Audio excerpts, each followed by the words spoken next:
Hello friends! Recently, Porter Robinson came out with his new album, Nurture. I was listening to the album for the first time on a long drive with a close friend, and when the piano interlude came up for a song called Wind Tempos, my ears really perked up.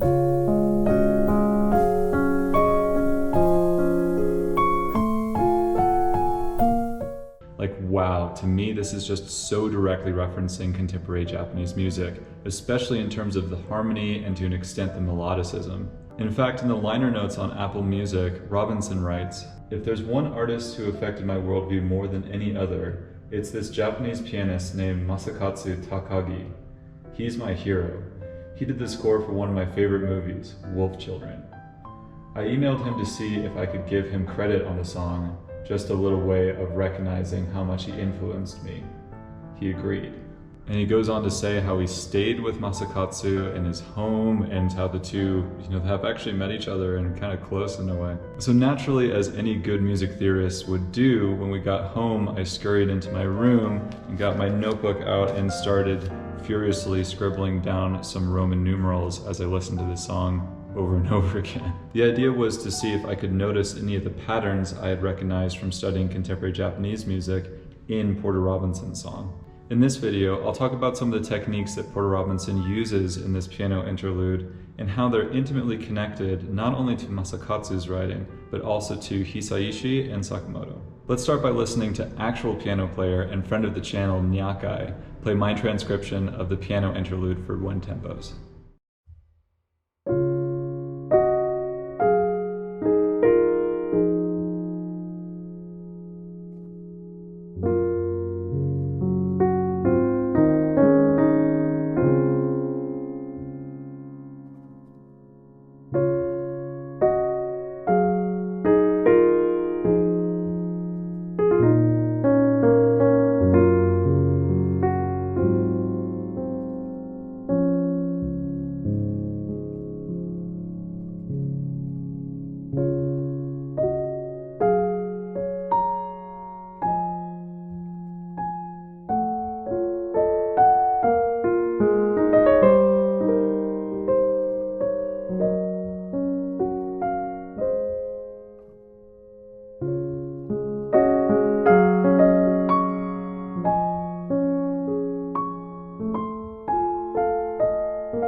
Wow, just such a beautiful musical idea here. Porter, if you ever end up watching this, please just know that you completely knocked it out of the park on this one. Yoku dekimashita. Now let's launch into some theory to explore what he did and how it relates to that modern Japanese sound. So one song that I'll quickly connect Wind Tempos to is Joe Hisaishi's Umi no Mieru Machi from Kiki's Delivery Service.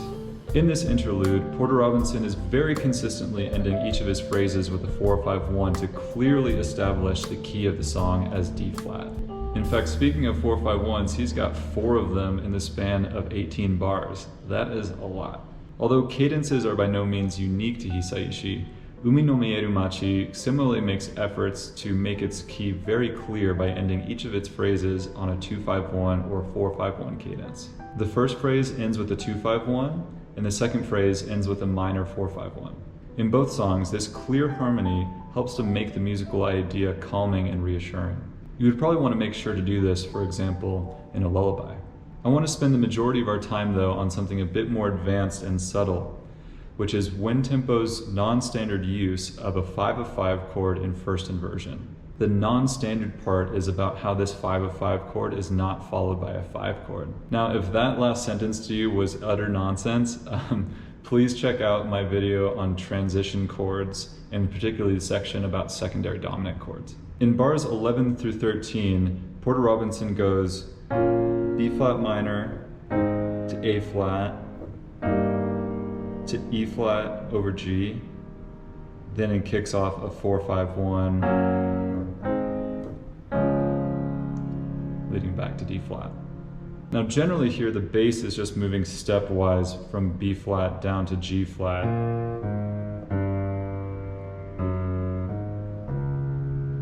So the short answer is, it's just voice leading, bro.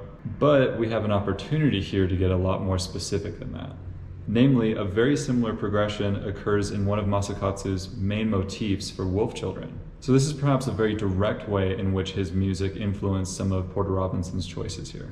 This motif occurs in several songs of the film, but I'll demonstrate first here with the song Lullaby and the Peaceful Light. Nyakkai will help us out again with the piano performance.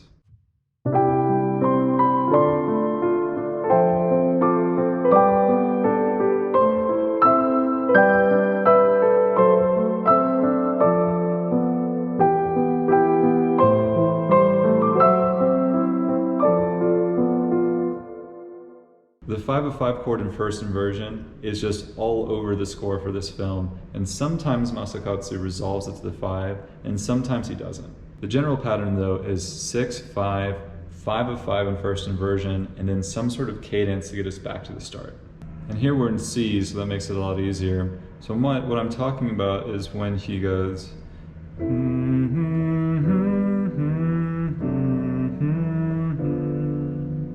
So on that last chord, Masakatsu is using this B diminished over F, which would be a B diminished in not first, but in second inversion. That's kind of a well-established classical thing. In fact, this piano concerto by Mozart uses it too.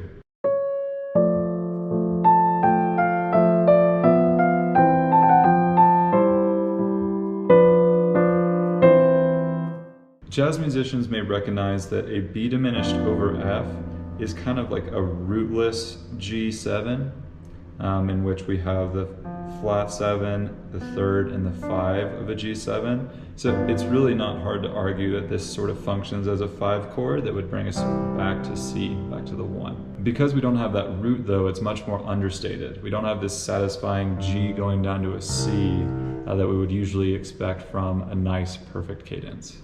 Elsewhere, Masakatsu follows up this 5/5 in first inversion with a 4/5-1 cadence, which is exactly what Wind Tempos does.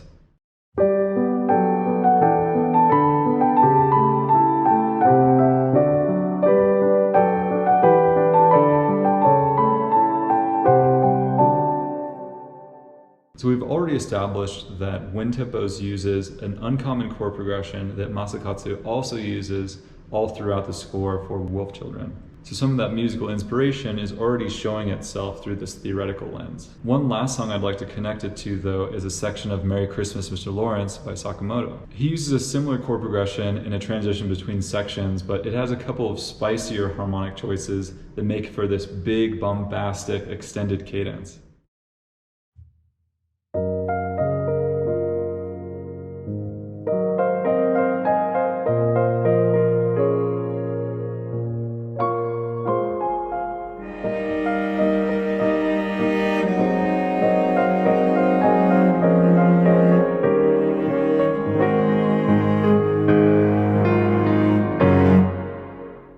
Yeah, just check out how much that builds up, going like. And